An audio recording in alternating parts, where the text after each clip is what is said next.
professor of education at the University of Pennsylvania and also director of the International Literacy Institute.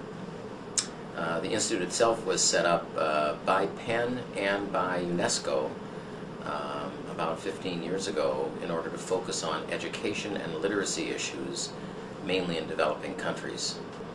Our goal has been, and my goal has been, to try to apply the best knowledge that we have, not just academic knowledge, but applied knowledge as well, to solving some of the world's most difficult issues in the area of basic education and literacy.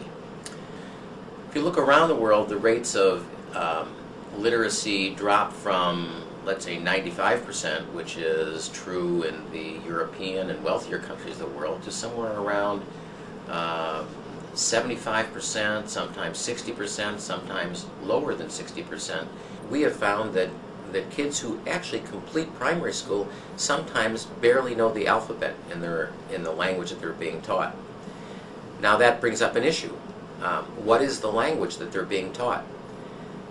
Relatively few kids are being taught in their home language, in what we call their mother tongue, their first language, when they go to school. This has been a problem, actually a problem for the United Nations, because national governments prefer to and find it much easier to look at access to education.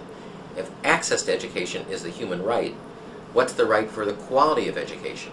Now, the reality is that for the majority of kids in poor areas of sub-Saharan Africa and other parts of the world, their situations are really dramatically different in terms of quality of education than those who are more favored. And when we talk about quality, we can't forget about gender issues, because over many decades,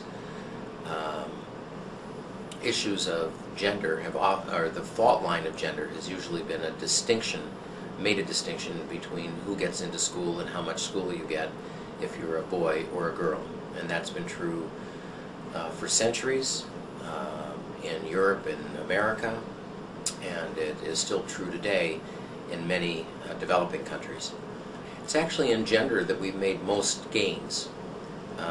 Gender parity is probably one of the success stories of the Millennium Development Goals. It won't be perfectly achieved around the world, but probably there's been greater success in getting girls into school than people thought possible in countries where 50% of the girls went to school 10 years ago. Now we're finding 75 to 80% of the girls going to school today.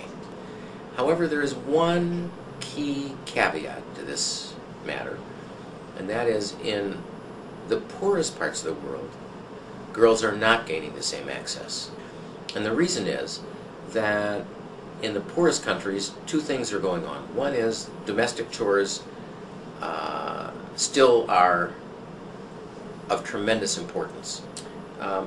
Secondly, as related to the earlier issue we mentioned, which is language, girls, much more than boys, tend to be monolingual in the poorest countries of the world. And that, of course, puts them at a key disadvantage when they get to school. So that particular group, which is monolingual girls in poor countries, tend to have the roughest time. When we talk about the human right of basic education or the human right of primary education, we have to be very careful. It's a right, but it doesn't mean that you can achieve that kind of equity for all in a straight line. You can't just declare it to happen. What you need to do, and this is what people like me, academics and researchers and people looking at innovation, are trying to do, is find ways of bridging the gap for those people who start at an important disadvantage. The right to education is not a right to the first day in class. The right to education is the right to learn in school, the right to have learned in school, the right to know how to read and write and do math and have access to the other goods that are available based on the education that you have around the world.